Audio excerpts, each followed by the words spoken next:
घर में बिस्किट बनाना बहुत ही आसान है, बस 2-3 बातें हैं, अगर आप उस पे अमल करेंगे तो आपके बिस्किट बहुत अच्छे बनेंगे। जैसे मैं आपको बता रही हूँ, आप वैसे करें। 1.5 कप आपने घी ले लिया है, तो 1.5 कप आप इसमें पिसी हुई चीनी शामिल कर दें और दोनों चीज़ों को आप अच्छी तरह से हाथों से मिक्स कर दें। इतना मिक्स करना है कि चीनी थोड़ी थोड़ी मेल्ट होना शुरू हो जाए, इस तरह से। अब इस टाइम पे आप इसमें मैदा ऐड करते जाएं।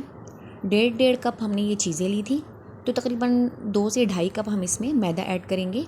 बस थोड़ा थोड़ा करके हम शामिल करेंगे और देखेंगे किस तरह से हमारा आटा तैयार हो जाता है। अच्छी तरह से मिक्स करेंगे और ये देखिए, इतना इसके लिए काफ़ी था। अब इसमें हमने 1 चम्मच वनीला एसेंस और आधा चम्मच बेकिंग पाउडर ऐड कर देना है।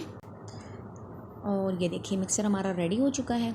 अब हाथों की मदद से इस तरह थोड़ा थोड़ा करके हमने लेना है और कोई भी आप इस तरह का सांचा वगैरह ले लें जिसकी मदद से आप गोल इसे काट सकें। और इस तरह अंडे की जर्दी लगा के इस तरह से, और ऊपर से बादाम, जो भी आपके तिल जो भी है वो ऐड कर दें। और इस तरह किसी पतीले के ढक्कन वगैरह को पहले घी लगा लें और उसके बाद आप उसे इस तरह से रख दें और किसी भी पतीले को 10 से 15 मिनट के लिए पहले गर्म करें और उसके बाद 35 से 40 मिनट तक आप इसे बेक कर लें। और ये देखिए जनाब, बहुत ही ज़बरदस्त बिस्किट तैयार हो चुके हैं। दूसरा बैच इसमें रखते हैं, ये देखिए इस तरह से, और इसे चेक करते हैं।